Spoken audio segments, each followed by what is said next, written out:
Welcome to the presentation of a lecture from Gnostic Radio, a free public service from the Gnostic tradition of Samael Aun Weor. Gnosis is the root wisdom of all the world's great religions. Gnosis is a universal teaching of practical science, whose goal is absolute liberation from suffering and the complete development of the human being. This lecture is one of hundreds available as free downloads, podcasts, or transcriptions. Our lectures range in topic and complexity in order to address the many needs of humanity. We invite you to browse our library of lectures to find teachings that suit you. Each Saturday, Gnostic Radio broadcasts live and includes a free online classroom, allowing listeners to see images, read related scriptures, and ask questions of the speaker.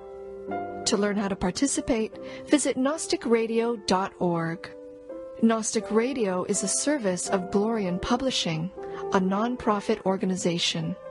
The lectures and radio broadcast have been made possible by the financial support of listeners like you. Most spiritual schools recommend a donation of $10 to $20 per lecture. To make a donation, visit gnosticradio.org. Now, with heartfelt wishes for the end of suffering for all creatures, we begin the lecture. May all beings be happy.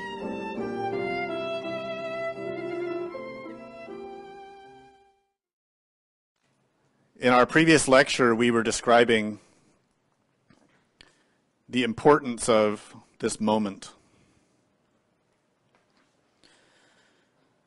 And in that lecture, we introduced some important subjects related to consciousness. In general, when we talk about any type of spiritual teaching, any type of psychological teaching, we need to understand this core term, which in English we say consciousness. And in every religion or psychological tradition that we study, we find different words that are used to describe something about experience, about perception. In this tradition of Gnosis, we use many words, precisely because the English language is very limited in its ability to convey true conscious knowledge. The English language doesn't have the terminology that accurately expresses knowledge of consciousness. So we use terms from other languages in order to understand it. And if the terminology seems overwhelming, just remember when you were in kindergarten or first grade and all the terminology seemed overwhelming. But now, you don't even think about it. And the same is true with the terms that we use in this tradition. Once you grasp what the terms point to, you no longer worry over the terms, but instead are able to penetrate the meaning. So in the previous lecture, we explained some terms. In particular, we talked about two terms that are very important in any type of religious pursuit or psychological pursuit, and those terms are self-observation and self-remembering. And as you can see quite obviously, both of these terms begin with the word self.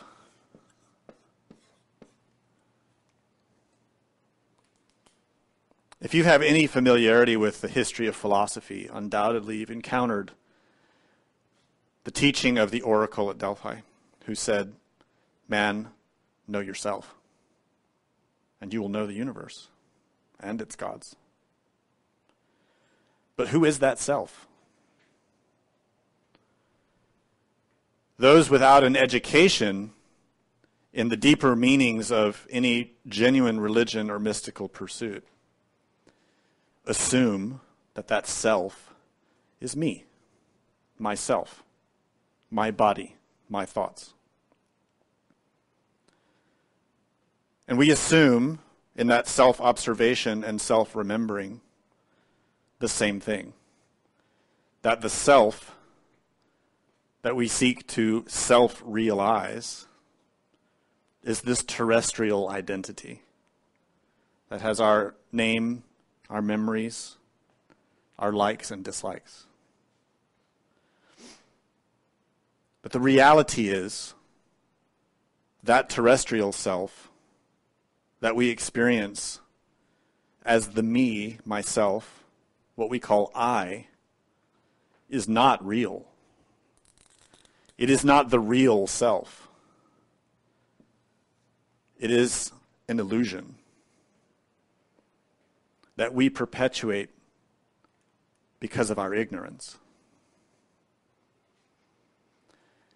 Ignorance, the word ignore, has inside of it, when we look at the etymology, it begins with the letter I and then G-N-O.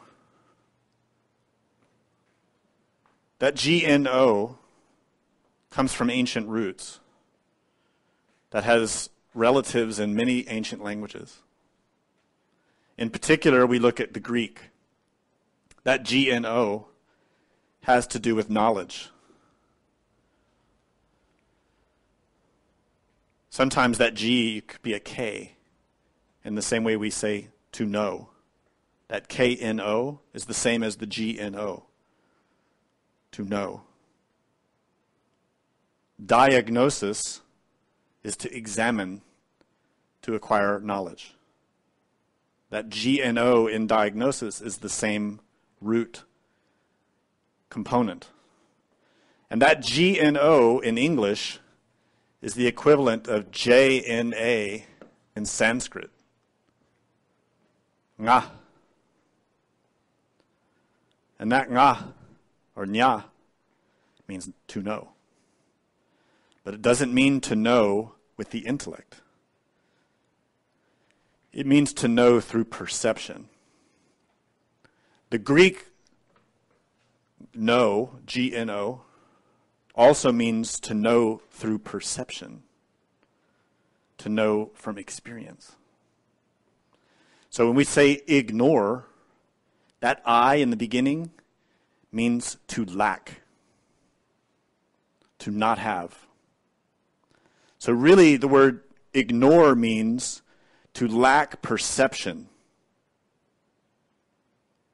And the truth is, we use the word ignore incorrectly in a lot of cases.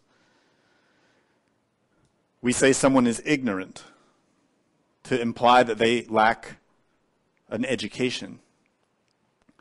But really, we use the word improperly in that case. We use it correctly when we say, I'm ignoring him.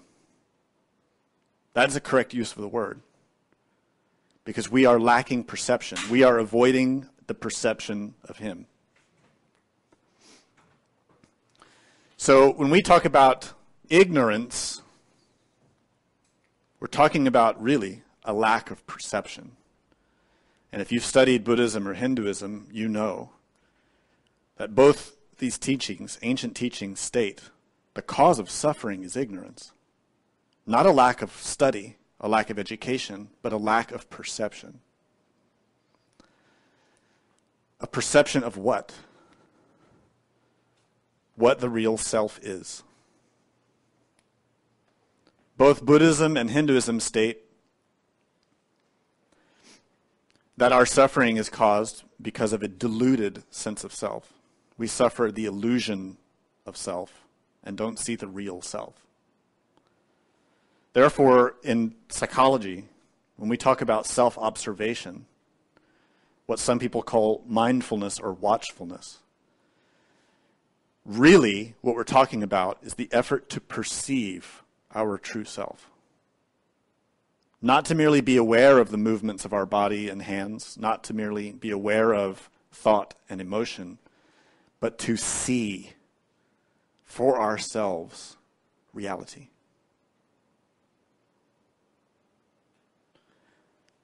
That's only possible if we open our eyes, not the physical eyes, the eyes of consciousness.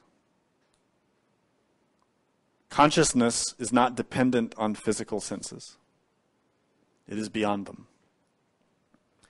Real consciousness, which all of us have to some degree, is not even the self. Consciousness is mere perception. It can perceive the self, but it is not the self. And this philosophical conundrum can only be understood through experience. When we talk about self-observation and self-remembering, what we're really talking about is a state of conscious perception without assumptions, without projection, but instead is purely receptive, sees without filters. So in the previous lecture, we were explaining how that type of perception works. And we explained a simple diagram that we call the two lines. There is a horizontal line, imaginary line, that we visualize and imagine represents the line of time that goes behind us through the past and ahead of us to the future. And that line of time represents life, the progression of change. And most of us only experience that. Change, what we call time. And we explained in that lecture that there's also another line that bisects this line, but moves vertically. We call this line the line of being. This line measures consciousness. Consciousness is an energy in nature. It is infinite. It is the same thing as light. Consciousness is an energy that is the power of perception.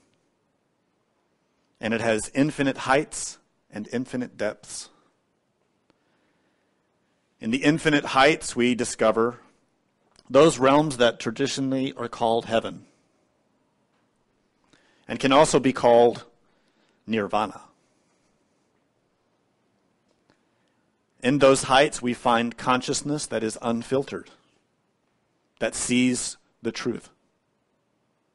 And the higher you ascend in those levels of being, the more pure your vision, your perception, and the less clouded. And at the very heights of those levels of being, on this line of being, line of consciousness, we find the most rarefied, pure levels of existence. We call those levels Ein Sof, the Absolute, Shunyata, Adi Buddha, Samantabhadra, Brahma. Depending on your religion, there is a name for that level. That level of existence, some can call a state of non-existence, and this would be true.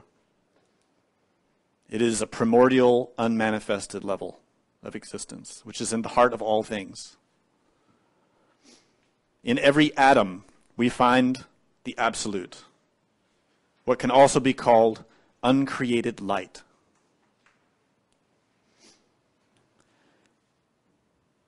At the polar opposite of this energy of the line of being, we find the hell realms, what we can call samsara.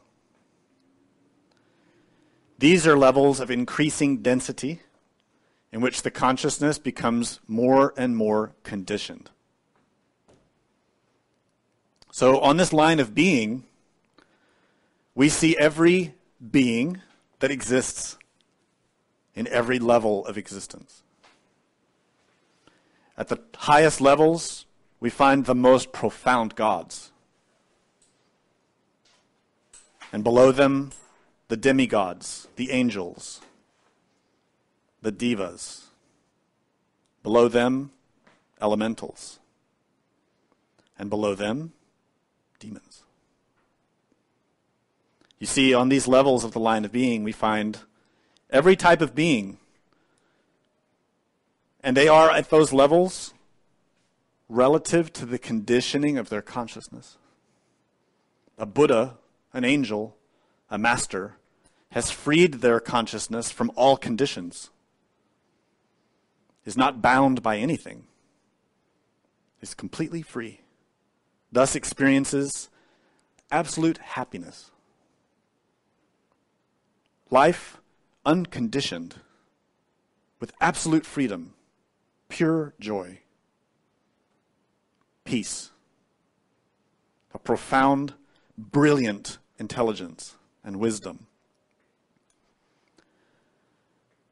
At the other end, we find those beings who are deeply conditioned, subject to ever-increasing numbers of laws, who are kept in those realms due to the consequences of their own actions.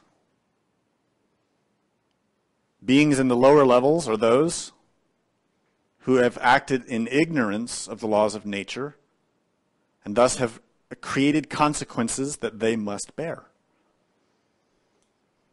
Every action has a consequence. This is called karma, cause and effect.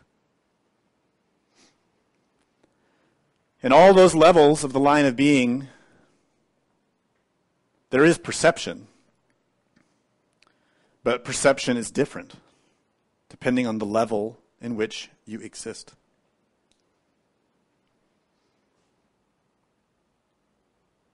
Knowledge is the key factor to change our position in the line of being. Knowledge, comprehension, understanding. And let's understand what this means. Those beings who are conditioned, who are trapped in their own, in the effects of their previous actions, are conditioned by those actions. For example, when you cause pain, you are pained. When you hurt others, you receive in return. Everything that we do bears a consequence for ourselves. When we steal, things are taken from us. When we lie, we are lied to.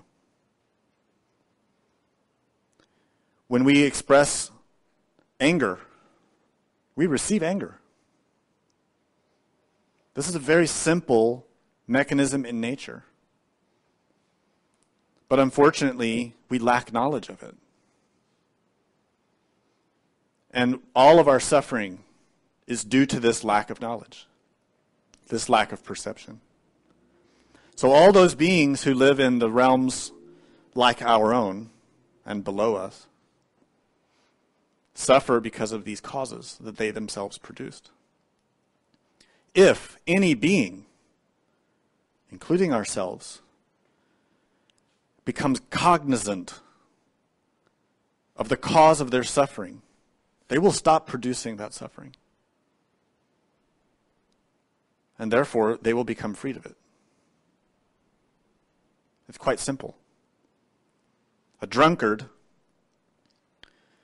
may have been told and may be able to say and express the concept that alcohol is bad and harmful and causes suffering. But nonetheless, the drunkard continues to drink because that drunkard lacks cognizance, conscious knowledge of the effects of the alcohol. Likewise, a Gnostic student, a religious student, someone who's taken vows in Tantra, for example, may know from the scripture and from the teaching that lust is harmful, but they continue to indulge in lust. Thus, they don't have cognizance of the effects of that action, and they continue to produce suffering. A glutton may know very well in his intellect, in his heart, that to eat too much or to eat harmful food, impure food, is bad and creates suffering, but continues to eat that, to eat too much or to eat the wrong things, and thus is not cognizant, does not have conscious knowledge, does not have comprehension of that action. We say, oh, I know that I shouldn't smoke that cigarette, but we do it anyway. We don't know. We ignore. Willingly lack perception of the truth. We willingly lack conscious knowledge of that. All of us suffer from this problem. That's why we suffer. And as we explained in the previous lecture, the way to resolve it is to understand how perception functions. The way we get out of this problem, the way that we transform our experience of existence and acquire real knowledge, is to learn how to perceive, to learn to become cognizant, conscious. That potential does not exist in the past or the future on the line of life. The potential for change, real change, is right here and now, in the present moment. It's where these two lines intersect, the line of life and the line of being, and that's right now. From the point of view of consciousness, there is no past, there is no future, there is right now. There is to be present, to be here and now, to perceive, to see what is, not to project, not to imagine, but to see the facts as they are, without filters, without changing them. To open the eyes of consciousness, to be awake. None of us arrive at this state automatically. It is not a form of autopilot. It takes willpower. It takes to remember it, to actively perceive. Unfortunately, we don't do this. We lack the training. We lack examples in our lives. We lack knowledge. But if we can learn to train ourselves, not only to perform the action of conscious perception, but to become cognizant of its effects, then we can open up the door to real change. We can transform our experience of life. We can change our level of being. Our level of being is completely dependent upon a single factor, our perception. Our level of being is determined by how and what we see. If we are not capable of being here and now, then our level of being is in decline. If we are capable of being here and now, then our level of being can rise. In other words, the more capable we become of perceiving the reality without filters on our perception, the more our level of being can rise. The problem is this: we don't want to see. We claim that we want to see. And we all act and present ourselves like good people. We tell ourselves we're good people. We try to maintain the image of being a good person. But sincerely, honestly, we are not. And we're unwilling to see the truth of the situation we've created for ourselves. None of us are really willing to see ourselves as we truly are. We don't want to see how we lie to ourselves and others. We don't want to see our greed, our own laziness. We especially don't want to see our lust. We don't want to see our envy or our fear. We don't want to face it. We want to ignore it. We want to not see it. That's what this word ignore really means, to not see.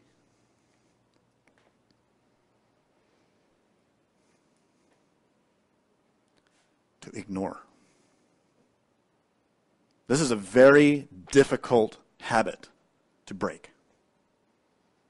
When we come to religion, to mysticism and spirituality, what we really want, if we're honest with ourselves, is for someone to make us feel better.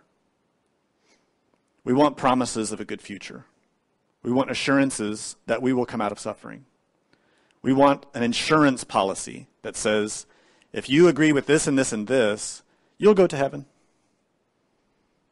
If you pay a certain amount of money, or if you join a certain group and make certain vows and commitments, then you will go to nirvana. That's what we want. But that is a lie. It isn't honest. And no genuine teaching or religion presents that or offers that. There's only one way to liberation from suffering, and that is to remove the causes of suffering. And those causes are in our mind. The causes of suffering are psychological. Even the causes of our physical suffering and our emotional suffering, those causes are psychological. They are inside of us. Death doesn't change them. We carry those causes from lifetime to lifetime. To fundamentally change our suffering, we have to change the nature of our psyche. And that begins by seeing the truth. Let's begin right now. Self-observation and self-remembering, the action of being present here at the crossing of these two lines, is here and now. So be awake. Open your consciousness to perceiving what you can perceive right now. What can you perceive? Are you relaxed? Are you feeling all the sensations that are happening in your body? Consciously perceiving them. Uncomfortable feelings, comfortable feelings, or indifferent ones. Are you aware of everything that's happening in your physical body from moment to moment? Are you consciously controlling your physical body? Many of us fidget. We itch, we scratch, we move around without any consciousness of doing it. Are you cognizant merely of the physical body?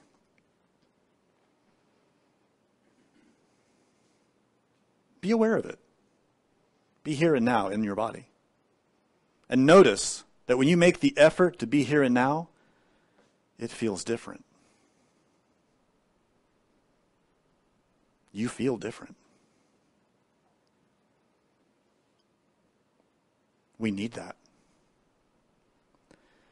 Wherever you pay attention, you send energy. When you pay attention to yourself, you keep that energy. That energy can help you, can nourish you, can heal you. Most of the time, we're not aware of where our attention is going. Therefore, we don't know where our energy is going. And that's why most of us are so tired all the time. We always need coffee and those special drinks because we waste all of our energy all the time. If you can be aware of your physical body and everything that's happening in your physical body, also be aware of what's happening with your emotions and what's happening with your thoughts. To be watchful. Not to be on autopilot, automatically experiencing whatever happens and not paying much attention to it. Actively observe it. Now let's ask a question. In this state of perception, being present here and now, not being distracted by past or future, but being here and now. Ask yourself this question. What can you affirm is true? What is true? What is real?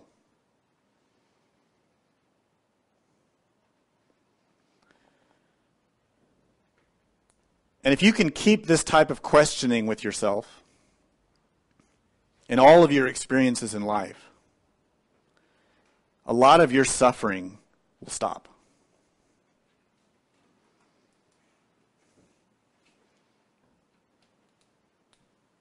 Because a lot of our suffering is just projections of the mind, misinterpretations of what we've heard, what we've been told, what we would like to believe, or what we are afraid is true.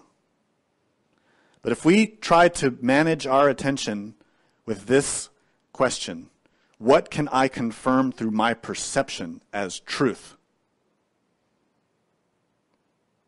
A lot of that ephemeral nonsense is cut away.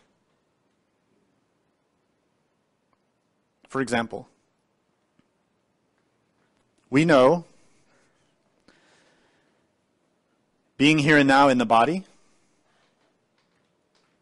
we could state that it is true that we are alive. We could state that. We could state that we have a body, that we have perception, that we have thought and emotion, that we experience sensations. In other words, through our perception, we can confirm the existence of our three brains. The physical brain, the body. The emotional brain and the heart. The intellectual brain inside of our head. We could say with some degree of certainty that these things are true. But if we're serious in maintaining this present perception, and we make constant, continuous effort to be here and now and be present and watchful, and checking to see if the things around us that we experience are actually real and true, that behavior will extend into the time when our physical body is sleeping. And while we're out of our physical body, in the dream state, we will also be asking these questions. Is what I'm seeing real? Is it true? Can I confirm it? Can I validate it? And then we'll discover that things are not as we thought. We may even discover that we're in the dream world. We may even discover that we're dead and didn't realize it. The only way to acquire these types of knowledge is to learn to perceive in this way. To not assume that what we see is real and true, but to question it. To maintain a distinction internally between the observer and the observed. That distinction is simply this: knowing that the perceiver is not the perceived. Knowing that perception is its own energy and it is distinct. Through that, we can start to acquire real knowledge. When we look at the root of the word knowledge in English, we find that it's from an ancient Old English word that means to perceive. In other words, can we say that what we have read and been told is true? Can we sincerely stand before the presence of reality, the truth, God, Buddha, divinity, and state that what we have been told is true? That what we have read in a book or read on the internet or seen in a movie is true? What can we say is true? Honestly. We may have read a book about how wonderful things are in France. And we may believe it. And we may be very enthusiastic with everything about France and be telling everybody how great France is. But we're a liar if we've never been there. Same is true of God. If we have never met God, our innermost, our inner Buddha, if we have never perceived with our consciousness the reality of the divine, and yet we talk about it and affirm it and explain it and recommend everybody to get involved with it, we're a liar. We don't know until we have seen it, experienced it. We don't have real knowledge. There are many who teach psychology, religion, spirituality, mysticism, Kundalini yoga, astral travel, about the chakras, about tarot, about Kabbalah. They may be wealthy from teaching. They may have millions of followers. They may be great liars who've never experienced what they teach. Are we one of them? When we argue about politics or about a politician whom we've never met, whom we don't know, personally, intimately, and we are stating this and that about a person we have never met, we are liars. Because we have not perceived it for ourselves. We may have seen something on TV, but nothing on TV is real. We may have read something in a book or a magazine, and those are just opinions of other people who probably don't know anything either. Most grave of all of this is that, quote, so-called knowledge about religion and spirituality that we've read and been told and believe in, but really we don't know if it's true. And we may have argued about it, fought about it, supported it for years and years, dedicated times of our lives to supporting teachings and concepts in schools that were really all just lies. Whose fault is that? We like to blame the leaders of those religions, the writers of those books. We would like to blame the politicians for our problems. We would like to blame those in charge of the media or the government. But the one who is at fault is ourselves, because we have affirmed what we don't know. We have believed what we have not confirmed. Real knowledge, genuine knowledge, can only be acquired through our own perception, through our own experience, especially when it comes to religion. We need to see for ourselves. The Sanskrit word jnana means to know through perception of reality. And this is where we get the word gnosis. The Greek and Sanskrit here are in complete agreement on this term. And even though the so-called experts might disagree, all the knowledge of the Greeks and all the knowledge of the Hindus came from the same place.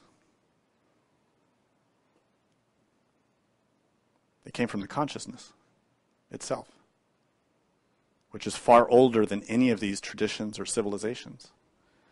There is knowledge that you can acquire on the line of being that is older than any atom on this planet.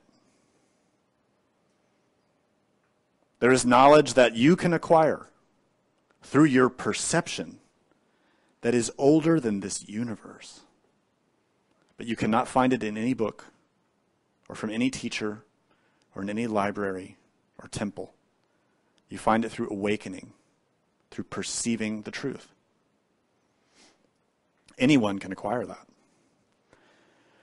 Moreover, anyone can acquire the experience of God divinity. You see, this word jnana, or gnosis, is used in a religious sense. Jnana yoga is a type of yoga related to knowledge in Hinduism. Knowledge of God. Yoga comes from yug, which means to unite, to bind. And that's the same as the root in English of the word religion, which is the Latin religare, which means to reunite, to return, to bind again what was broken. Many foolish people take that to say that the word religion means bondage. And that's only because they have a spiritual trauma, because they've been lied to for centuries. It's understandable that they're angry. But the real root of the word religion means to restore, to reunite what was separated. We have been separated from the divine, not by the divine, but by our own actions. We have become entranced by illusions and walked away from the truth, and we continue to do it every day. People say, why can't I see God? If God is real, why can't I see God? God should come stand here before me and prove that he exists. The very statement reveals why it won't happen. The divine will never bow to pride, to anger.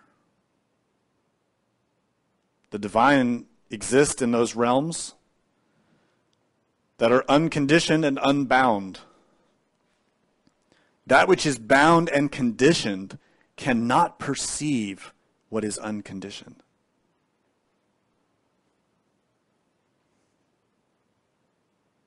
When you are angry, you can only see through your anger. Reflect on a moment when you became angry with someone that you love. Everything that person does irritates you because you're angry. Even when that person tries to be sweet and patient and help you, it only makes you more angry. Your consciousness is filtered by that anger. Thus, your consciousness can only see what the anger sees. In exactly the same way, you cannot see the divine as long as your consciousness is filtered by that which opposes the divine. That means any ego, any defect, pride, envy, gluttony, greed, fanaticism, fear. A fearful person cannot see God. An arrogant person cannot. A lustful person cannot. An envious person cannot, because their consciousness is filtered, conditioned by those defects. That is why I suggested to you, be present here and now. See what is. Not what you want, not what you crave, not what you avoid, but see what is. Learn to see without filters, without the interference of your anger, your pride, your craving, your fear, your lust, your gluttony, your greed. Learn to see without desire. In that type of perception, you can start to see what is. If you're having a fight with your loved one and you're feeling angry, it is very difficult to let go of the anger and to see things as they are. Because the anger has a lot of power. When you're inflamed with lust, it is very difficult to see without the influence of the lust. When you are infected with envy, it is very difficult to see without that envy. But we have to learn. We learn by first seeing the condition itself. When you become angry, you become lustful or envious, perceive it. Become aware of it. Don't avoid it. Don't avoid the perception of it, that is. See it for what it is. Not only that, observe its effects. Consciously become aware of how those perceptions affect your experience of life and the experiences of others. When you become lustful, proud, arrogant, afraid, when these emotions cloud your heart and influence your thought and stimulate sensations in your body and the impulses to act, become aware of it. When you observe yourself and you catch yourself being sarcastic, saying something cruel, don't just avoid your perception of that. Don't say, I didn't mean it, I'm sorry, and walk away from that perception. Observe. Watch what your words do. Look into the face of the one who heard what you said and see the pain. Recognize it. Because if you don't, you will repeat the mistake. When you experience that emotion, that sensation, and the thoughts of lust, and you've heard these teachings, and you say, no, I can't allow lust, and you avoid it, you're also avoiding the acquisition of knowledge of lust and its consequences. Thus, when those desires arise in you, you have to observe them, and moreover, observe their effects. Observe how those experiences of lust in your psyche exhaust your energy, color your perceptions, filter your perceptions, drain you of vitality, cause a great deal of negativity to arise in your heart and mind, a lack of respect for others, a lack of love, the arisal of animality, cruelty, selfishness. Observe those consequences of those psychological states, and you will start to acquire knowledge of them. The reason why humanity is in the suffering that it is in now is because we lack knowledge of the consequences of our actions. And we lack knowledge of the divine. We lack knowledge of the divine because you cannot see the divine as long as you are conditioned by psychological defects. To see the divine, free yourself of the psychological conditioning. When you're free of the psychological conditioning, you naturally perceive reality. There's a scripture that illuminates some of this. The scripture is called Atma Bodha. It was written by a master named Shankaracharya. He's also called Adi Shankar, or just Shankara. This scripture is called Atma Bodha. The very first line of this scripture states, I am composing the Atma Bodha, or self-knowledge, to serve the needs of those who have been purified through the practice of austerity and who are peaceful in heart, free from cravings, and desirous of liberation. This scripture was written almost 2,000 years ago. The author only lived a little over 30 years. But he changed the history of Asia. The whole continent. Because he knew how to see. He was awake. Shankara is a great master. This scripture, Atma Bodha, he translates it in this first passage as meaning self-knowledge. As I was explaining in the beginning, we talk a lot about self-realization, self-observation, self-remembering. And as I expressed to you, that self is not really this terrestrial self. It is Atma. Atma is, of course, a Sanskrit word. Literally translated means self. But it does not mean our terrestrial self. This title, self-knowledge, means direct perception of the being,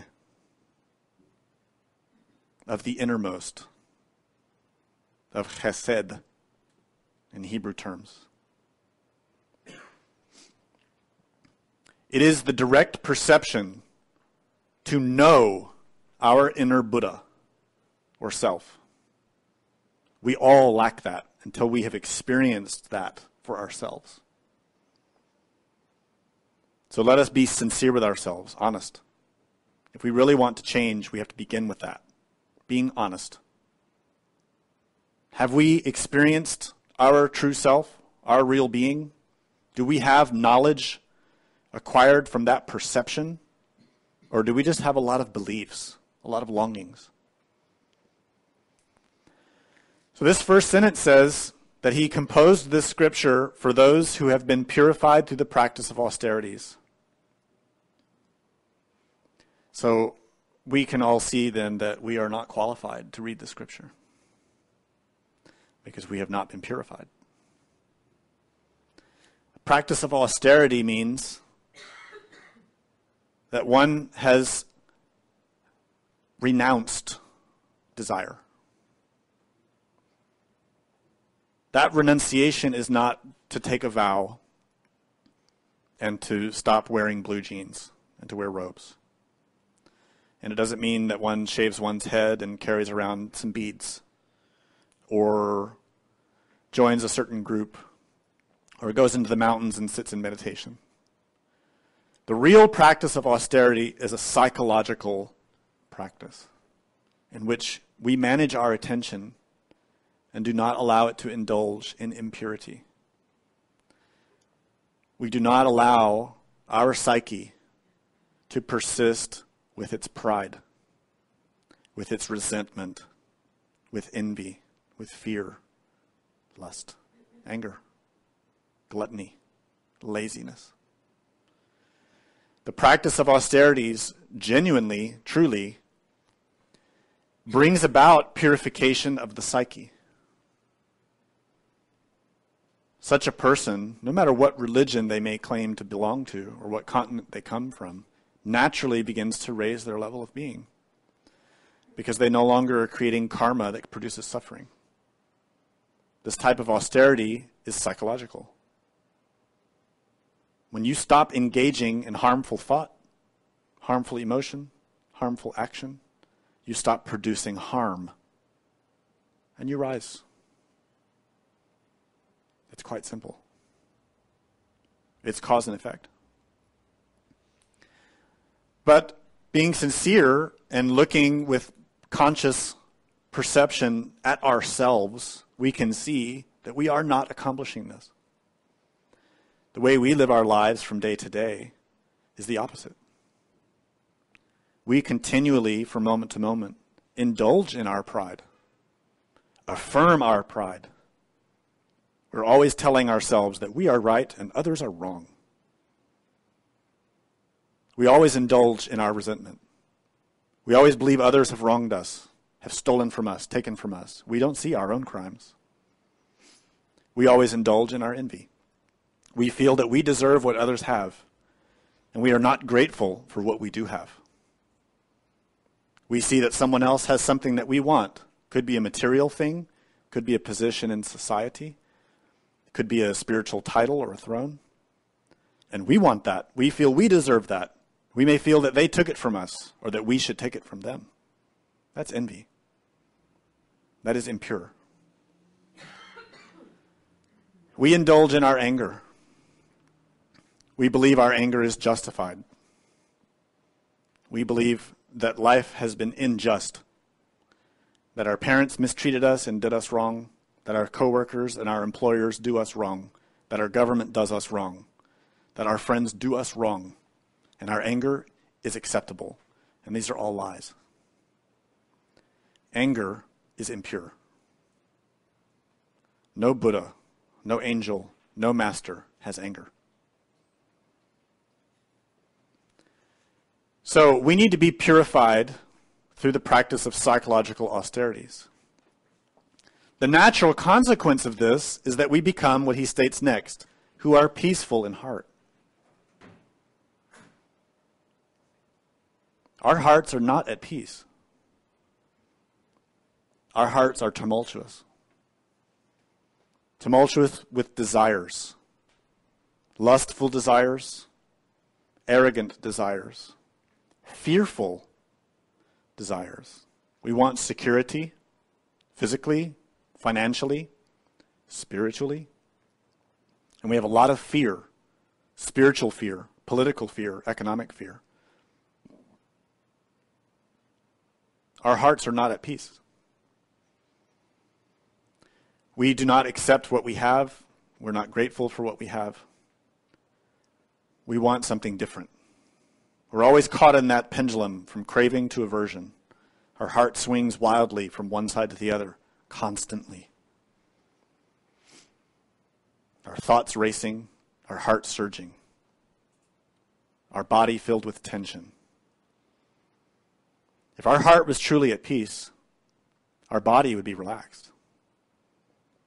We wouldn't have any tension anywhere. We wouldn't have a mind that was in tension or chaos either. We would be relaxed, serene. We would smile. We wouldn't look like death. If you observe the faces of people nowadays, it's very rare to see serenity. Very rare. Especially on television. Especially in big cities. What we see on the faces of people is rampant desire. The desire to be accepted, to be praised, to be worshipped. This is what we see. We see it in the mirror also, if we're sincere. All of us want to be loved by society, praised by society, envied by others. We do not comprehend that all of those things are illusions. And as high as your station in the physical world may be, you will not take any of it with you when you die. None of it. When you die, all you will have is what level of consciousness you reached, whether it's high or low. That's what you take with you. Those who have been purified through the practice of austerities become peaceful in heart. They become free from cravings. And their only craving, their only desire, we could say, is for liberation.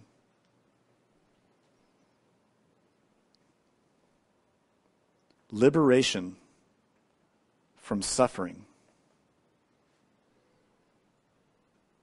Liberation from suffering cannot be acquired from any master, from any book, from any school, from any teacher. No one can liberate you but yourself. And you cannot do it in the future. Many say, once I acquire a certain amount of money in the bank, then I'll get serious about my spiritual life. Or once I've read a certain number of books, or once I've gotten my degree, or once I've gotten my education, or once I get married.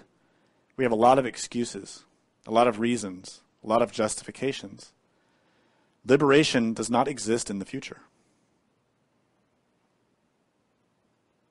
Liberation begins now with how you use perception. Liberation is only acquired through your ability to perceive reality and to free yourself from conditioning.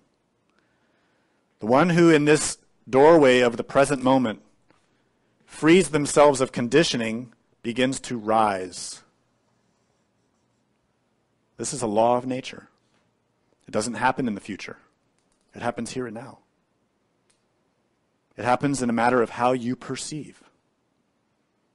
You have to free your consciousness from its bondage.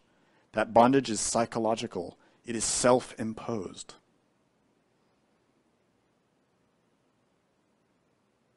Our bondage was made by ourselves. So this scripture, Atma Bodha, in this first line is explaining that. And this is only the first line. The scripture is very deep. Like any scripture, if you analyze it deeply, it can reveal a lot to you. But it can only reveal in proportion to how awake you are.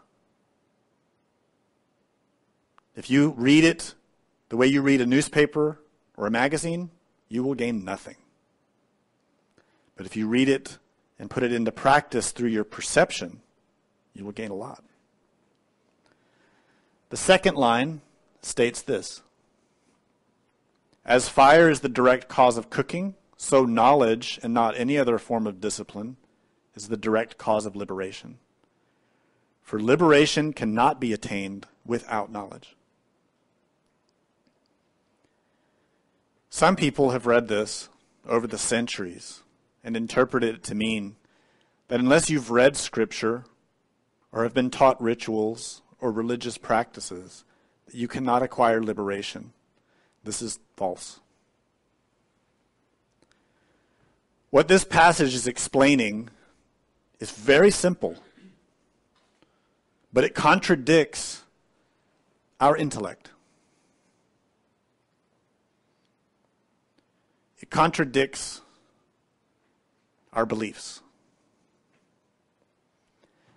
This line is only explaining the line of being very clearly. When we understand that the line of being is the line of energy of consciousness, and your position on that line in nature, this is an imaginary line, but your position in it is relative to the conditioning of your consciousness. If you are suffering, your consciousness is conditioned. Only those who have a free consciousness don't suffer. And those are great masters. So, to be liberated from suffering, you can't go into the past or future. The only way to be liberated is through knowledge. Knowledge of what? That's what we've been explaining. Knowledge of what caused the suffering, and knowledge of what is free of suffering. Two parts of one thing. Both are knowledge of consciousness. Firstly, we need knowledge of what is suffering. What do we want liberation from? Stress? Pain? Uncertainty? Anxiety? Poverty? Loneliness? A lack of fulfillment? A lack of belonging?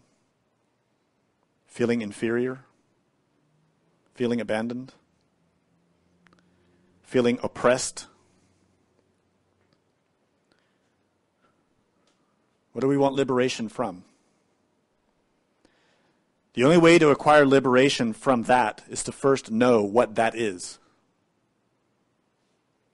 And that knowledge is not intellectual, and it is not a belief. It has to be perceived.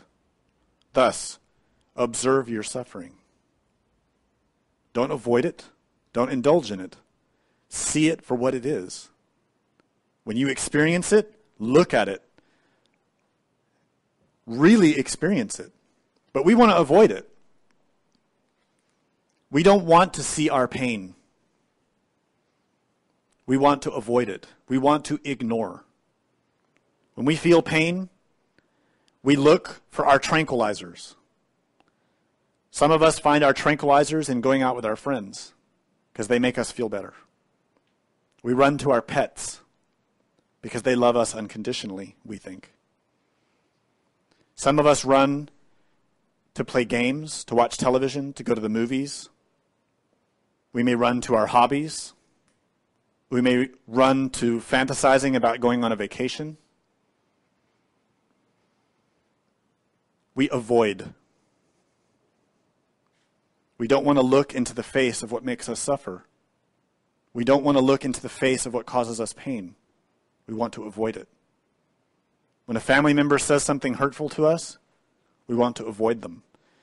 When a loved one, a spouse, a boyfriend or girlfriend does something hurtful, we want to avoid it. We break up, we walk away, we leave. We may attack, but we want to avoid what hurts us.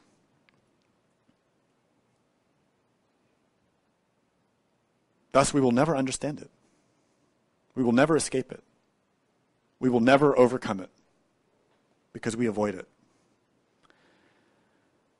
As fire is the direct cause of cooking, so knowledge and not any other form of discipline is the direct cause for liberation. Knowledge is perception of the truth. Conscious knowledge, cognizant perception, to see it for what it is. When someone spreads gossip about us, we generally want to reply in kind. We want to attack them back. We want to say, oh yeah, well I know this and that about them. They may have said something about me, but I know worse things about them. And we want to go and spread all that gossip and hurt them back. We don't want to look at the pain in us and what's hurt. What is hurt is our pride. Our pride is the cause of suffering, not the gossip, not the other person, our pride. When we get passed over for a promotion, when we don't get hired for that job, when we don't win the competition, we get angry, we're hurt, we blame others, we blame conditions, we blame this and that. We don't want to look at the cause of the suffering, which is our pride. We don't want to analyze that pride is the problem. That's why we suffer. If we want to be liberated from that suffering, we need knowledge of it. So that's the first part, to look at what suffers and to get to know it, to not avoid it. This naturally requires meditation. This looking cannot be successfully done while you're doing other things. You cannot comprehend and understand your suffering while you're doing other things. You need to sit, close all of your senses, and analyze consciously the cause of the suffering. And see it for what it is. This is why we learn a practice called retrospection. Every day we learn to sit every day at the end of the day and review our experiences of the day and to pick out those moments that we need to understand better. Something we did, something that happened to us, something we thought or felt. Somewhere where suffering was caused. We sit and we reflect on it. This is very difficult because the mind wants to change the memory.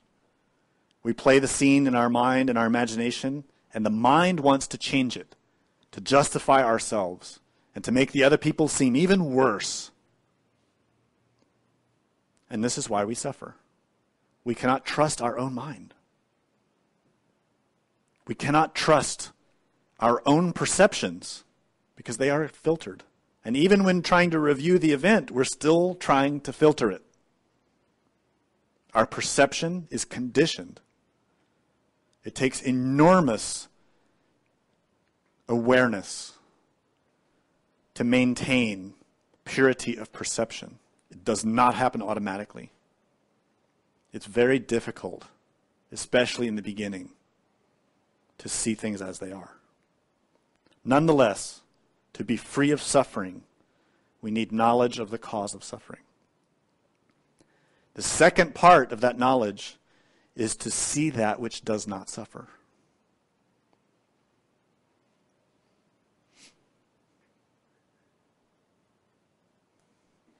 You cannot understand that anger is suffering, that lust is suffering, that envy is suffering, until you understand what it is to not have them. All of us think that the life that we have now is normal. And that's just the way it is. And we just have to make the best of it and get as much materialistic things as we can and have as much fun as we can until we die. This is a deep form of ignorance. Life now is not the way it should be. This is not the way life should be. It is possible to have life without suffering. But unfortunately for us, we've never experienced that, so we lack knowledge of it. Through this training, you can experience that which does not suffer. And that knowledge teaches you more than any book, more than any school, more than any religion can ever teach you. You acquire that knowledge also through meditation. To experience that part of you that does not suffer. That part is the being. The innermost. Everyone has this. It is what we call self. Atma. In Kabbalah it is called chesed. Or gedulah. When you can understand, when you have the perception, the knowledge, the experience of that which does not suffer, then you can understand how to truly be free of suffering. What I'm explaining to you is not something that will happen in the future. It's not something you can buy or wait for. It's not something you should just be sitting there thinking, please God, give me that experience. Where can I find it? And then you think, maybe I should go to India or Mexico or Egypt. Maybe I can find it there. It is not in any other place. It is not in the future or the past. It is here and now. You can experience that which does not suffer here and now if you merely open your perception to see things as they truly are. When you fully become trained in that ability of perception without filter, without condition, awake, cognizant, something can happen around you, to you, that without that perception would have hurt you terribly. But with that perception, does not hurt you at all. Passes through you like a wind. When you experience that, your experience of life will change dramatically because you will understand all suffering and happiness is dependent solely on our perception. This is the essence of what Padmasambhava taught in the Tantras. He stated quite simply, the only difference between samsara and nirvana is perception. It's in the moment, how we see. All of us are in samsara, conditioned by our psyche to suffer. Nirvana just means cessation. You can experience nirvana here and now, in your body, in any circumstances, in any place. Whether you're rich or poor, whether you are sick or healthy, whether you are a man or a woman, old or young. Those are all just circumstances that are completely irrelevant. What is relevant is your perception. Are you awake? Are you free of condition? That is what produces liberation. So that is why we find the third line of the scripture. Action cannot destroy ignorance, for it is not in conflict with ignorance. Knowledge alone destroys ignorance, as light destroys dense darkness.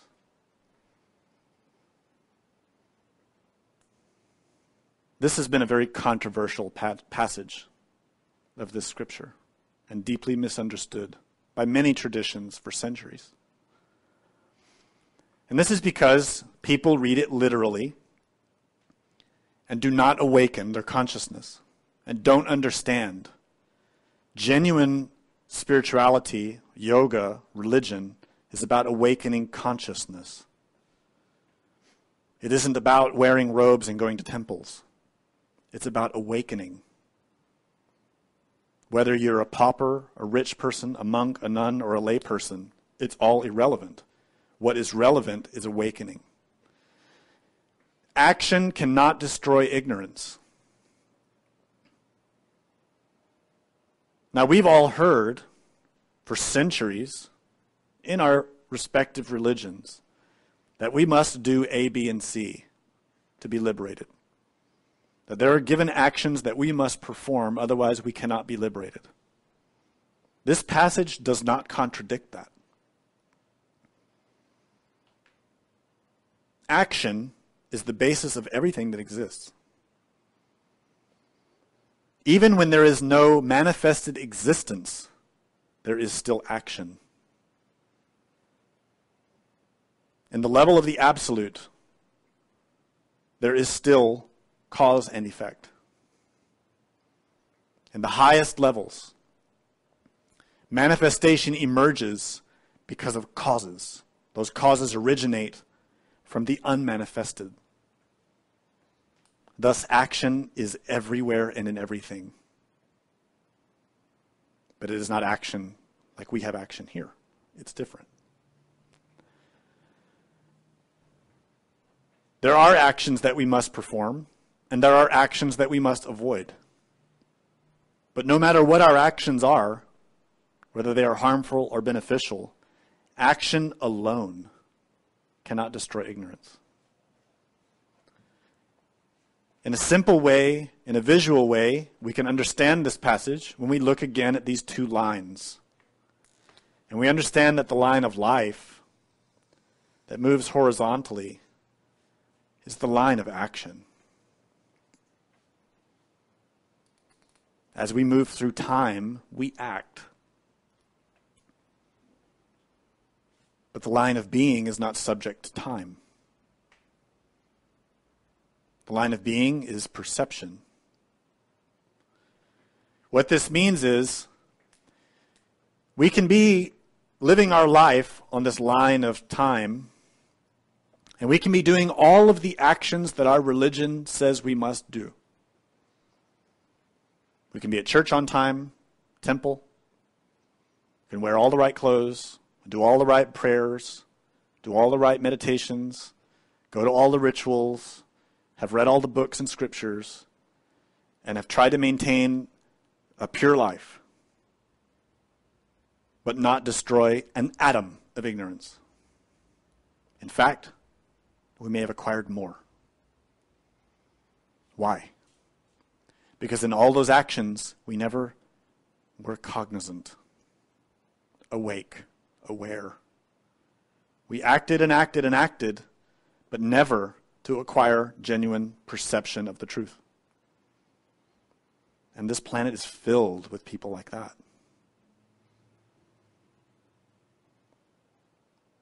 What may appear as a contradiction is that we may have been a great criminal,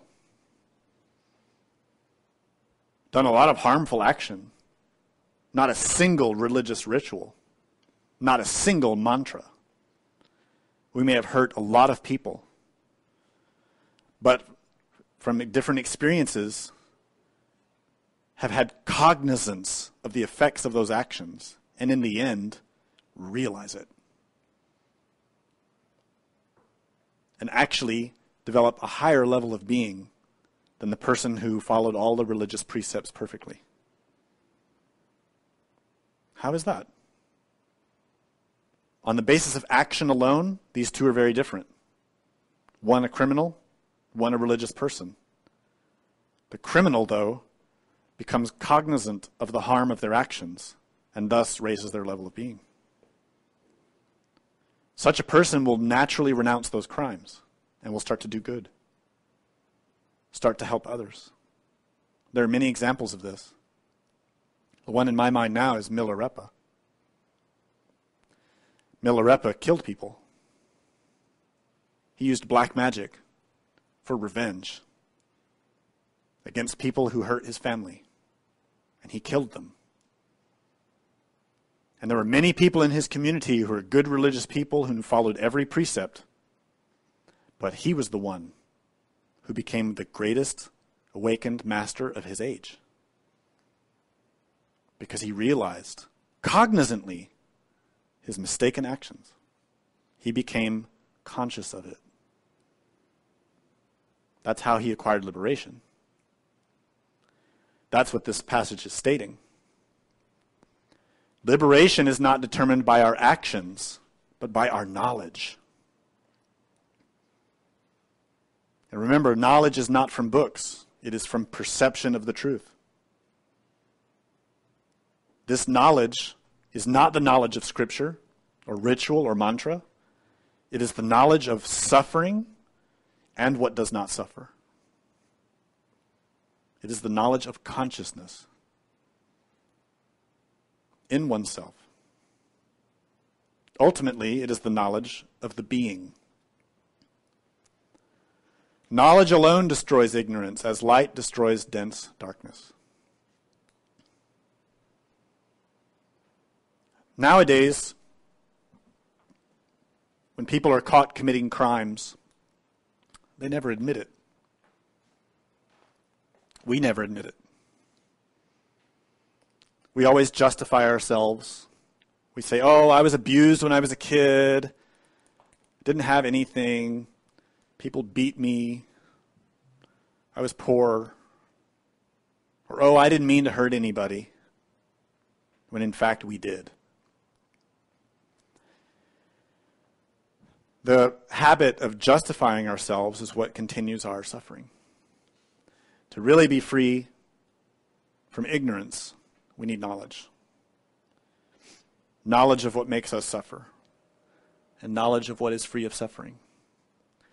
So we start here and now. Learning about ourselves.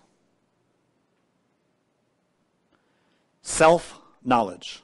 Self-observation. Self-remembering. I already explained that self is not the terrestrial self. Our real self, our real being, is not our terrestrial me. But the only way we can get to know our real self is to first know the self that's here and now. To know that which does not suffer, we need to start by knowing that which suffers. We suffer. So we start here and now. By looking in the face of our suffering and seeing it for what it is. I'll give you a hint. Most of our suffering is needless and self-produced. Most of our suffering is just a bad habit. We suffer because we have too much self-esteem, too much self-love, too much selfishness. We just have a lot of bad psychological habits. When you can learn this form of perception, a lot of that gets cleared away, and you can start getting at the roots of your suffering. We study the three brains. Motor, instinctive, sexual brain. This is related to the body. Habits of movement, sensations, impulses to act physically. We have an emotional brain related to the heart, related to feelings, urges and impulses that are emotional. And we have an intellect where we experience thought. None of these are ourself. We think they are. We're mistaken. We need to understand that with our cognizance. We don't. We think the body is our identity. We think what we feel is our identity. We think what we think is our identity. We think that the music we like, the music we don't like, the clothes we wear, the education we have, the city we live in, the language we speak, the memories, the conditioning that we had through our whole life is our identity, and that is all false. It isn't. We think the body is ourself. It isn't. But you can't know that until you begin to observe these three things. until you begin to acquire conscious knowledge of them, will you understand that you are not your thoughts. If you are your thoughts, stop thinking. Completely. If you are that, you should be able to stop. Don't have any thoughts. The fact is, you can't control it. You can't control your feelings. You can't control the sensations in your body. If those are you, shouldn't you be able to control them? If those are yourself, shouldn't you be in charge? Are you in charge? Who's in charge of your psychological house, of your physical house? Who is in charge? Shouldn't it be yourself? If you are really in charge of your thoughts, you should be able to stop your thoughts, and you should be able to think on what you want to think. Instead, the truth is, when you're sincere and you observe yourself, thoughts come of their own volition. Thoughts have their own will, their own desires, their own intentions, and as much as you fight them, you can't stop them. Why? Because those thoughts are psychological factors that arise from deep levels of our psyche. Karma.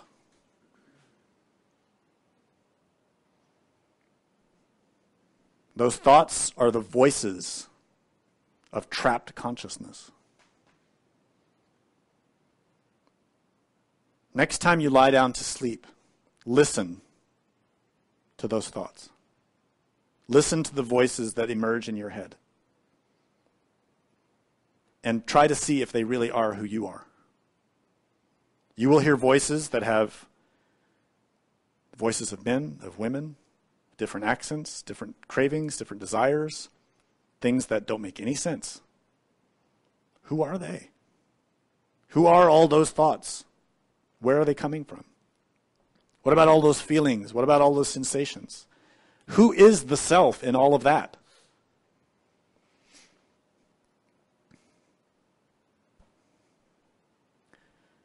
Moreover, to really understand who you really are, you have to learn to meditate. You don't have to call it meditation. It can have other names. What I mean by meditation is a state of consciousness in which you have serenity, bright inner perception, clarity of vision inside, and a lack of conflict.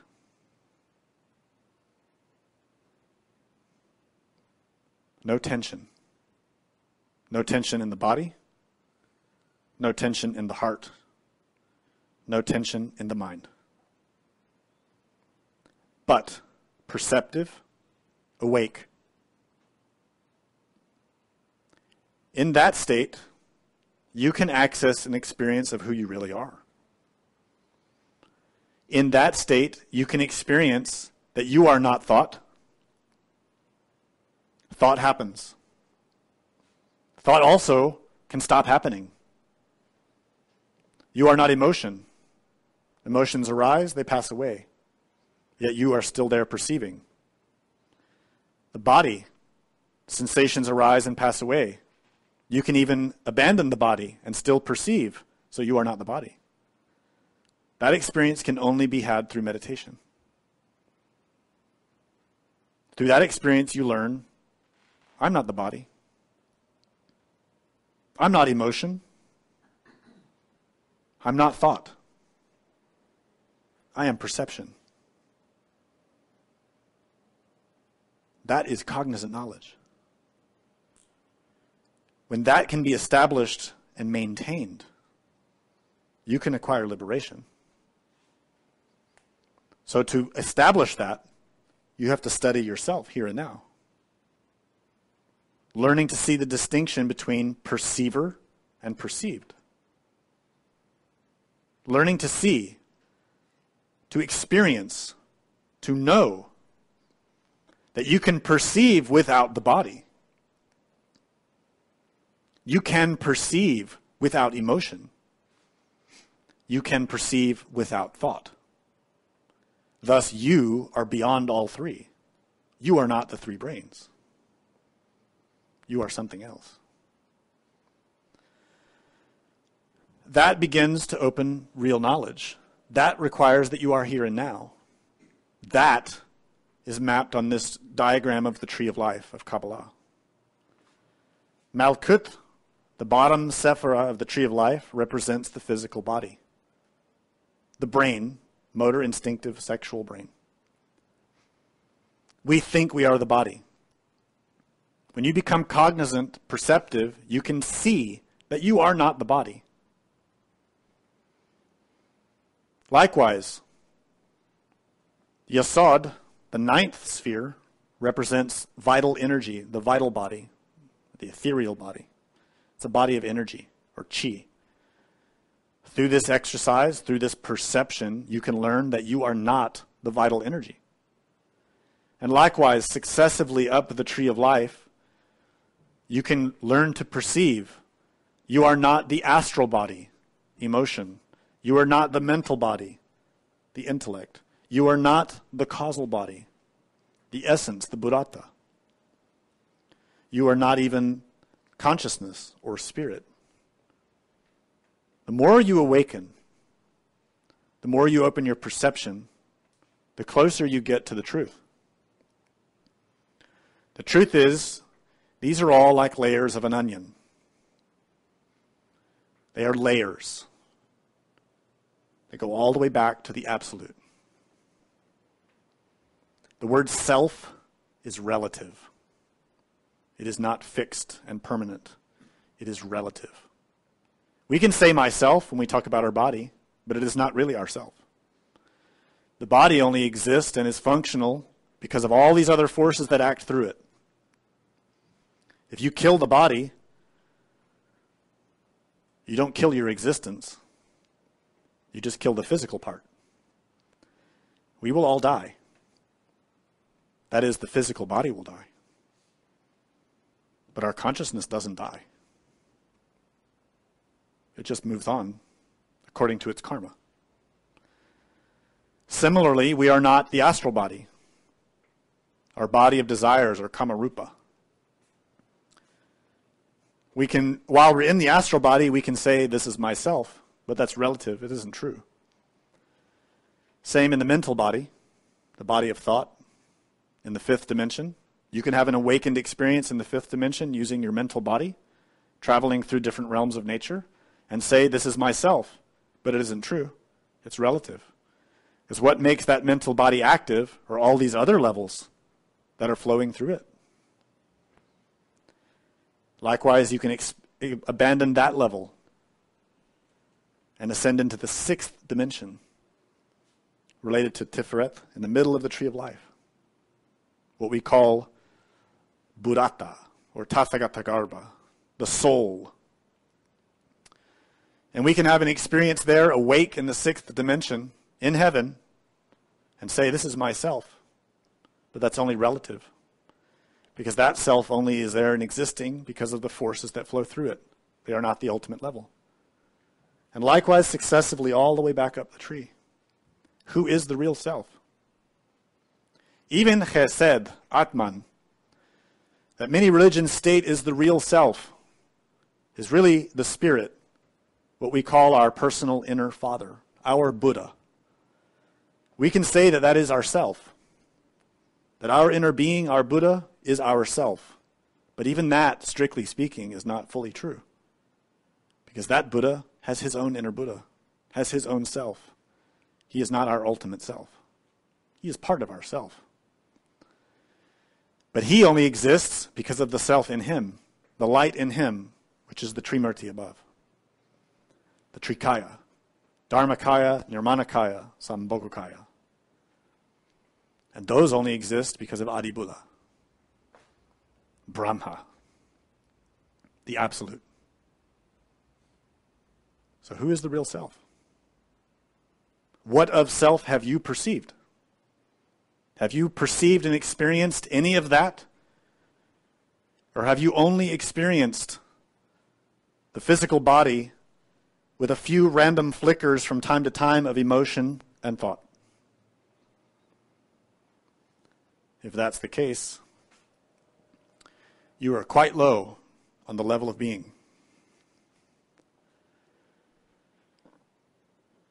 A lot of us have what we call knowledge, but we don't have real knowledge. Real knowledge is knowledge of the truth, reality. We call it Gnosis. It is the knowledge of God, not intellectual, but experience. To have seen it, to have experienced it. That is jnana, Gnosis. That is only possible by freeing the consciousness from its conditioning. We don't have that. We don't have any real knowledge at all. We barely know that we're alive. If we really knew that we were alive, we would also know that we were going to die, and we would use our life well. But we waste our life. We waste our energy on frivolous things, on stupid things, and thus we have no knowledge of life.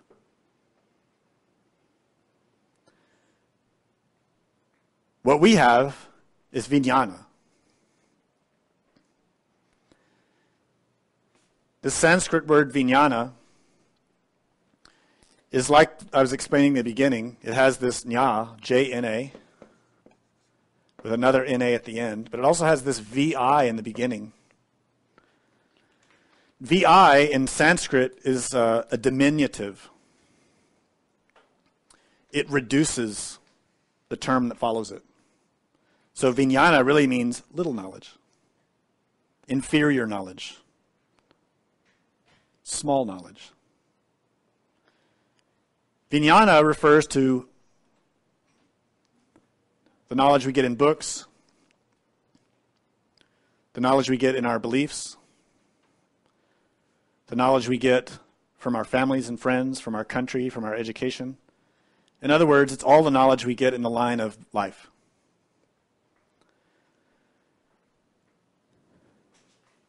We've been alive. We've had many bodies, many existences for countless ages. If we had real knowledge, we would remember it. Jnana, real knowledge, is in the consciousness, and you don't forget that. Vijnana is little knowledge. Not important. It is forgotten. Liberation comes through requiring jnana, gnosis, real knowledge, conscious knowledge. When you experience the divine, that becomes part of you. When you experience something consciously in life, it becomes part of you.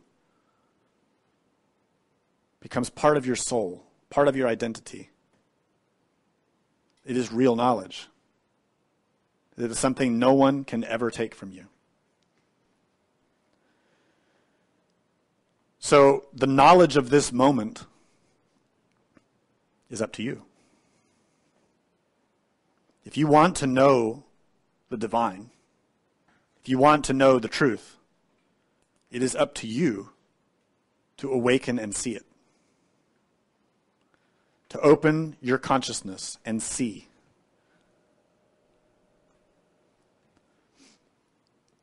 For that reason, we study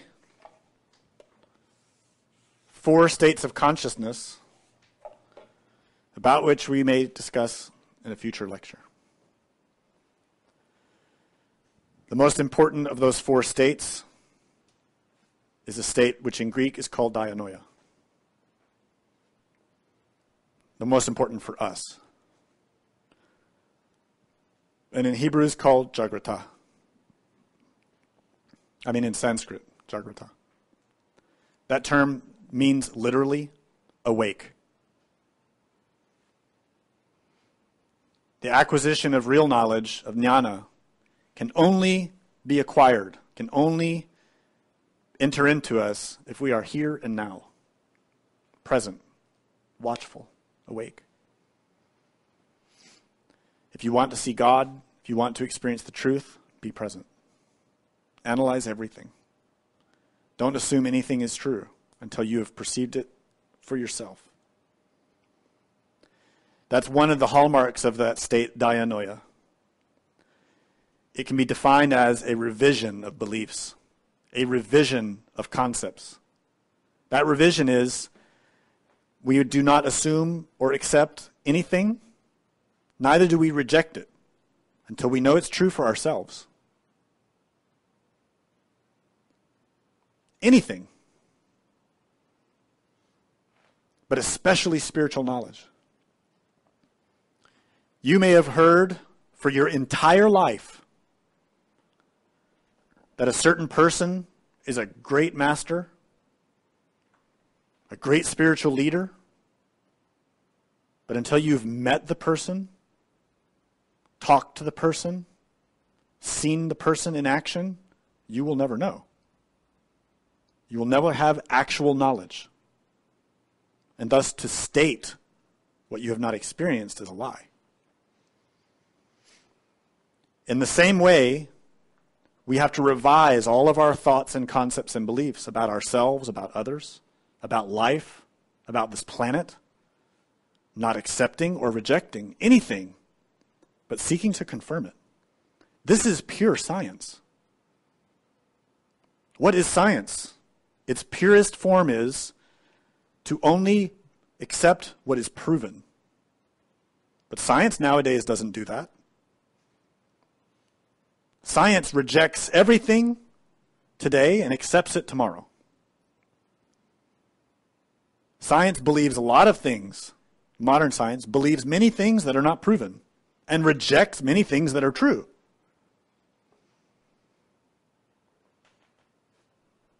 The Gnostic path is a path of pure science. Not accepting, not rejecting. Proving through one's own experience. Do you have any questions?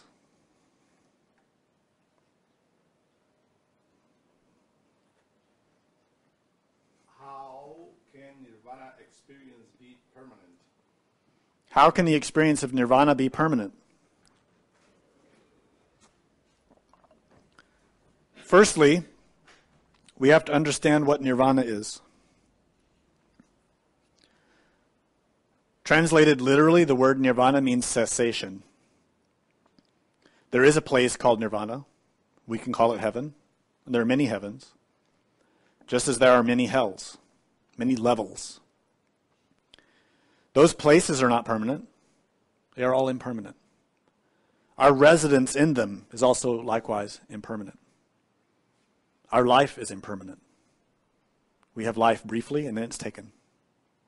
And if we're lucky, we may get another one. Nothing is permanent except the divine and karma and space. That's it. Everything else changes. But we can experience nirvana and we can sustain that experience. But it's dependent on laws. We experience this level of life, whatever our level happens to be, because of the conditioning that we're in. It's self-produced. We experience our life according to what we deserve. If we're suffering, we produce the causes of that suffering. Thus, if we want to escape suffering and experience nirvana, we have to produce the causes for that. Those are actions. But the liberation of those levels is not caused by action. It's caused by knowledge. In other words, the actions we need to engage in are to stop causing harm and to cause benefit. We summarize that in 3 ways. First is death. Everything that causes harm must die in us. We call that the ego. Everything that causes harm must die. Second, birth. What causes benefit must be born. So these 2 we see, all of our defects, selfish behaviors, wrong perceptions have to be cleansed, purified. And in their place must emerge real perception and purity. Perception of the truth and behaviors and qualities that are in harmony with nirvana, with those levels of existence. And the third factor is sacrifice for others, to help others. You cannot rise to those levels and sustain it if you're selfish and only concerned for yourself. You can rise a little bit, but you can't sustain it, and you can't rise very high. So we have these three: birth, death, and sacrifice. If you can learn to apply those three now, in your moment-to-moment perception of all things, looking at things to see what is impure and to not empower it any longer so that it can die. Likewise, empowering what is pure in yourself. In other words, you're exchanging your anger for love. And in that, you are sacrificing for others. You're exchanging your lust for chastity. And in that, you are serving others, helping others. You're exchanging arrogance for humility. And in that, you serve others, not yourself. The truly humble person is not serving themselves. If they were serving themselves, they'd be arrogant. The humble one doesn't think of themselves at all. They think of others. So we see those three factors unified in a way of perception. How we see not only ourselves but others. In that way, little by little, from moment to moment, not only are we producing different actions, beneficial actions, but we are acquiring knowledge of the consequences of those actions. And thus we naturally rise our level of being. We begin to raise it. This is natural. In the end, little by little, depending on the amount of effort we make, we rise. And we could sustain those levels being in nirvana. Another question? Is the spirit of nirvana in our hand or given as a gift by a living God? Is any experience of nirvana in our hands or a gift from God? Both. Truly, it's both. It's both because you can experience nirvana only if you yourself have done actions to earn it, to deserve it. So in this way, we can say action is related. But at the same time, if your karma does not allow it, you won't have it. This is why I was explaining that we need to have acceptance for what we do have and be grateful for what we do have. And when we get something, to be grateful. Sometimes God makes exceptions for us and manipulates or manages our karma so that we can get things that really we don't deserve. And in my experience, I would say getting access to these teachings is often that case. A large percentage of humanity truly does not deserve access to this knowledge because they've never produced the causes to enter it. Most of humanity only wants sex and money. They really don't want liberation from suffering. But by the grace of God, humanity is being exposed to the real knowledge, which is good. So it's both. God can give you experiences in nirvana to encourage you, to inspire you, even when you don't deserve it. It can happen. Another question? I would like to know if what is taught here has been experienced by the teachers. Is what is being taught here been experienced by the teachers? It would be very disingenuous and duplicitous for me to get up here and tell you that what I experienced, or to tell you these things if I hadn't experienced them. It would make me a liar. I cannot say that I have experienced everything in the teaching, because I have not. But I've experienced enough of it to know it's true, and I've experienced enough of it to know that there is more that I need to know. I've also experienced enough of it to know the causes of my suffering, and that's why I'm explaining it to you. to encourage you to also examine those causes in yourself. I cannot speak for any other instructor. I don't know if other instructors has experienced Gnosis. Only they know. But I know from my experience that some instructors that I've seen and known are liars. And that's okay. They're trying to help people. They need to be aware of it, and they need to acquire those experiences for themselves so they will no longer be liars.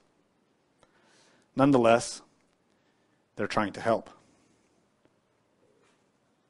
How does your chastity help others? How does chastity help others? We could write books and books about that. The simple answer is lust is a cause of suffering in the universe. And you can only experience that when you've experienced the benefits of chastity also.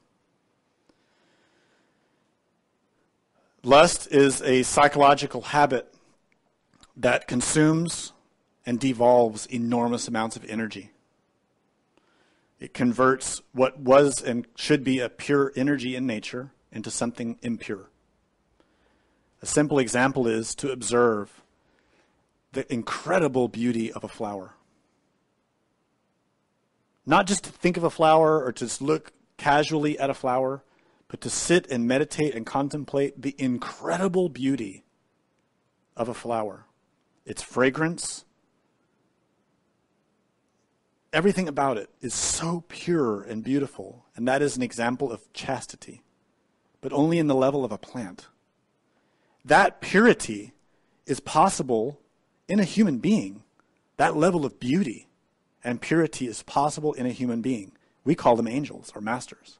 A real angel or a master is incredibly beautiful because of their chastity, because all of that energy is pure. It is not infected with desire, with craving, with animalism. It is pure, a reflection of the creative powers of God. And you can't understand that unless you've seen it, experienced it. You can experience that, not only through your own experiments with this science. Firstly, through working towards achieving chastity. Transforming your sexual energy and cleaning it. You will experience the benefits of that in every level of yourself. Physically, emotionally, mentally, spiritually, consciously. Then, when you have an experience face to face, in person, with a master who is pure, who doesn't have lust, you will be so ashamed of yourself and humanity, while you're also so in awe of the incredible beauty that's possible in a human being, that you will realize what chastity truly is. People now on this planet think chastity is a form of bondage, that to be chaste is to suffer. It is not. It is to be free. Chastity, to be in chastity, is to be free of lust. The bondage of lust, the suffering of lust. It is to be free of it. To be a perfect expression of the divine. Chastity does not mean repression. It means pure sexuality. A chaste being is a sexual being, but free of lust. It is a being who has sexuality, but no animalism. Actually, a human being. And such a being is incredibly beautiful. You can't put it into words. No painting, no art on this planet has ever captured the beauty of chastity. Ever. It can't be transmitted through any kind of art. It has to be perceived and seen. And when you see it, you will never forget it. You had a question in the back? Yes. The innermost facet is created by the Trinity, so it's this is like a two-part question. It's duality. Is that correct? What do you mean by duality? Like it uses the physical time and experience to gain.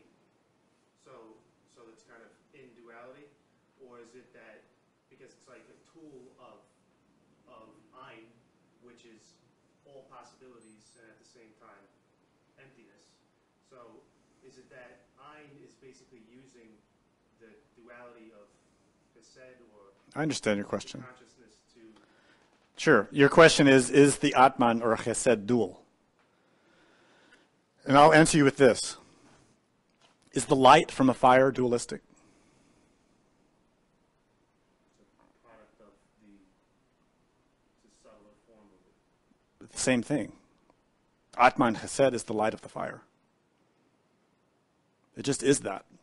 Atman is not dual. There's no duality there. It's just the light of the fire. And everything else that emerges in the tree of life are like lenses that focus that light. Until we get down to the hell realms where those lenses are very twisted and clouded. What we see is still transmitted by light, but it's extremely twisted. We don't see reality. To see the reality, we have to remove all the lenses. All of them. Even going beyond Atman to see the ultimate truth. And that's why Buddha Shakyamuni taught the doctrine of anatman, no self. He didn't disagree that Atman exists. What he disagreed was that Atman was permanent and the ultimate level. He disagreed with that. And it's true. Atman is an expression of the absolute, right, in its level. It comes through the Trinity. But there's no duality in any of those levels. They are just greater extensions of the same energy. In any of the levels, at any point in the tree. Ultimately, yes. It's an appearance of duality. Exactly. And this is where you can get into a lot of philosophical difficulties because the intellect simply cannot understand it. And this is the great problem that has emerged in all the followers of Shankaracharya, the teacher that I was mentioning. Shankara demonstrated that Buddhism and Hinduism are the same thing. That's what his scriptures did. He accomplished that in 30 years. He was 32 years old when he left. And he managed to show in that time to the entire Asian continent that Buddhism and Hinduism are the same. Amazing accomplishment, which everyone has forgotten since then. His primary teaching was simply that. There is no duality. Ultimate existence is non-dual. But you cannot understand it with your intellect. Unfortunately, his followers don't awaken consciousness, and if you get engaged in conversation with them, they will trap you in 100 different logical tricks that they've learned, none of which reveal anything and only complicate the mind. About duality and non-duality, and if this exists, that must exist, that's dual, and that means it doesn't exist. It's garbage, the lot of it. What all those people need to learn is to meditate and experience it, and they will understand what is expressed in the Prajnaparamita Sutra. Form is emptiness, emptiness is form. There are two truths, the relative and conventional. You only can say is true what you have experienced as true. So for us, we experience duality. And until we can see the non-dual, we're wasting our breath. Right? Question. Is consciousness a thought form? Is consciousness a thought? No. Consciousness is beyond thought. That you can experience consciousness without thinking. We call that samadhi. The entry levels to that is called dharana or pratyahara and dhyana. These are levels of serene mind in which consciousness perceives without the interference of thought. And the more established that becomes, the closer you get to entering what's called samadhi. And samadhi is an experience of consciousness free of any filters. It's consciousness liberated temporarily. That is not thought. It's beyond thought. Good question. Any other question? Yes? I don't want to take it too far back, but when you had the non-spheres up there and you were asking, where is the self located here? You kind of hopped around a bit. And so different people had different thoughts on that. Mm-hmm. Did you arrive at any conclusion? On the tree of life? Yes. Where is the self? It is all the self. The whole thing is the self, but it's all relative. The tree of life is a map of our psyche, of our soul. And every level is related to our consciousness. Right now, we're here in the physical body, conscious. That is related to ourself. It's the bottom of that tree. What that particular map didn't show is there's also levels below that. We call it subconsciousness, unconsciousness, hell. That's all the submerged parts of our mind. That is part of our, quote, self, but trapped in suffering. Yeah. So the whole tree represents ourself. But where is the ultimate true nature of self? That's what I was pointing at. One can be broken away or taken away. Can't they all be disconnected? They are disconnected by nature because of karma. Our situation is like that. We don't experience all those higher levels because of our own actions, our own karma. We don't experience the 5th, 6th, and 7th dimensions consciously because we don't have access to it because of our conditioning. So it's not like proprietary, though. Each little sphere isn't actually given as a model as a constituent person. No. No, it's just a glyph that represents symbolically levels or dimensions in nature. So there's no location. Discrete. It's here. Yeah. It's here and now. That's all you can confirm as true, is here and now. What the map shows, what the Kabbalah shows, is how to understand different experiences of here and now. For example, can you confirm without any question that you're not already dead? You really can't, right? And if you have an experience out of your body while you're still alive, you can find dead people who don't know they're dead. They think they're still alive. And this is the difficulty and incredible importance of this map. Is when you've studied it and understood that and how it's related to consciousness, you can start to change your fundamental relation to it. This means that as you start to acquire conscious experience of different states of being, you can understand them in relation to each other. And that's what the Tree of Life is for. You can understand experiences in the hell realms, experiences in the physical realm, in the 5th dimension, 6th dimension, 7th dimension. They're all mapped there. They've all been described by all the saints and prophets throughout history. And the value of the teaching of Kabbalah is it helps you organize it conceptually so that when you experience them, you won't be confused. It acts as a guide. It's very powerful, and it underscores every religion in the world. It can be organized in different ways because it's not a fixed model. It's relative. It's beautiful. It's very deep. It's as deep as creation. So if you can imagine how hard it is to understand all of life, that's how hard it is to understand Kabbalah. Because it is life. Yeah, question. Yeah, I have trouble discussing this with people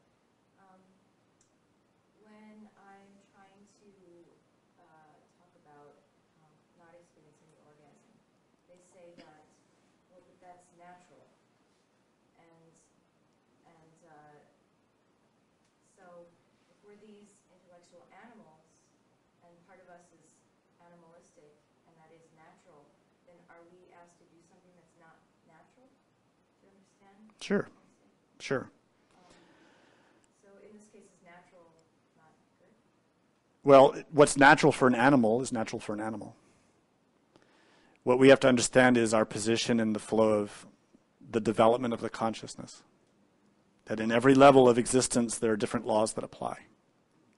Anyone is free of their own will and their own choices to use their energy in any way they see fit.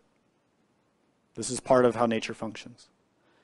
But if you want to gain access into a higher level of existence, beyond the animal state, you have to learn to use your energies in a different way. Not an animal way, but a human way. And you can only know the truth of that through experience. It can't be explained. It has to be experienced and known. So what I try to advise people is, if you have not experienced it, how do you know? Some people simply don't have the inclination, the path to follow that instruction and apply it. And that's their right. And we have to respect that.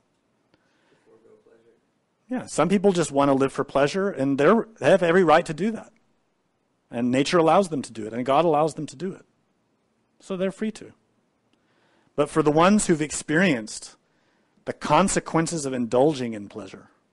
And the ones who have that spiritual inquietude that feel something isn't right about this, there's something more to it, those are the ones that are prepared to receive the instruction. And that's not a lot of people. Most of humanity is really not interested. So we just need to understand that. We need to give that to those who need it and want it and can use it. And the ones who don't want it, we have to respect them. If that's what they want, it's fine. It's their choice. Make sense? Yeah. So it's hard because it's painful, especially when we're dealing with people we love. It's hard. Like, how do you convince them? You can't. You can't. We have to respect the will of everyone.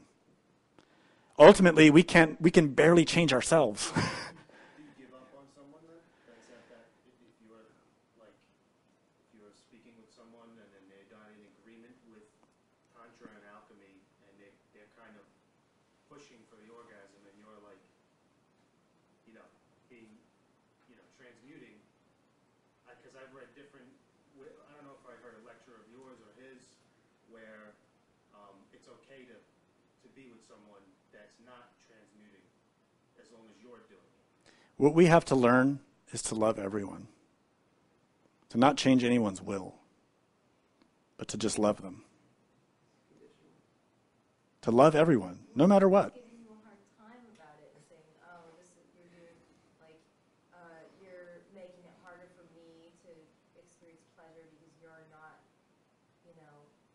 Yeah, that's painful. That's a painful situation, but it happens a lot. And ultimately, you have to acquire your own sense in your heart of how to handle that with that person. To walk that fine balance, to love, but to also hold true to your principles. This is not easy. There's no easy answer. Ultimately, we have to learn to behave with respect for everyone, but without compromising our relationship with our inner being. It's not easy. So I don't have an answer for you for that. It's something you have to find on your own. It's not easy. But all I can tell you is there are many, many couples suffering and struggling with that problem. And that's part of our karma. It's part of what we have to deal with. There are many things in this work that are painful and difficult to deal with. And it's part of why I gave the lecture is we have to be willing to look into the face of our difficulties and understand it. To understand the other people, understand ourselves, and find the way. Something that Samael and Vior taught that's helped me a lot in all of these types of difficulties is that a mind that is in conflict can never resolve a problem. So when we have a problem that's causing intellectual conflict or emotional conflict, the only way we will solve it is to first find some serenity. And generally, in my experience, that means I have to meditate. It means I have to observe myself. I have to relax.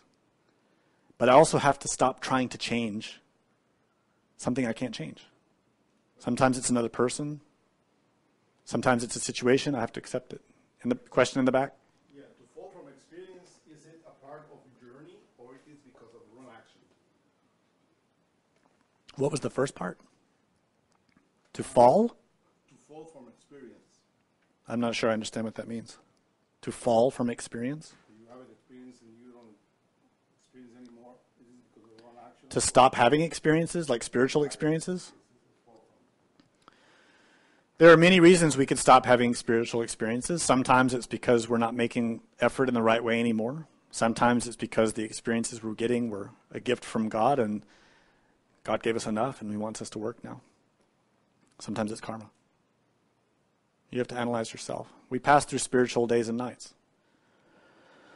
And there are times at which we acquire a lot of insight and experiences spiritually, and there are other times when we get nothing. And that's part of the path. Life's like that. Ultimately, no matter what life brings us, we need to learn to be the same person. Centered, awake, aware, serene. Whether we're having difficulties or ease, praise or blame, wealth or poverty, acceptance or rejection. We have to learn to be the same person. In all situations, remembering God, being here and now. what inspired me to give this lecture and the one before was precisely that. I mentioned in the last lecture that we will experience a lot of difficulties. That life, not only as individuals, is going to be hard, but as a world. And the only way we will get through it is if we have this ability to be the same one, to be serene, to not let ourselves be so manipulated and impacted by external events, but to always be able to manage our psychological house, to be here and now. Things always change. Nothing is permanent, except the being. If you really want security, safety, happiness, serenity, remember God. Be present. Be here and now. And no matter what's happening in your life, you will still have access to that serenity. This is the most valuable skill. When you have that ability to be perceptive here and now and have that serenity inside, you can comprehend a lot about yourself, about the world, and you can make a big difference in the lives of others.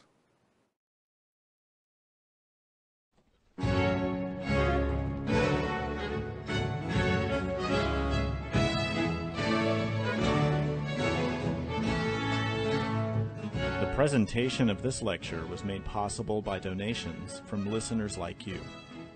Help Gnostic Radio to help others. Make a donation by visiting gnosticradio.org.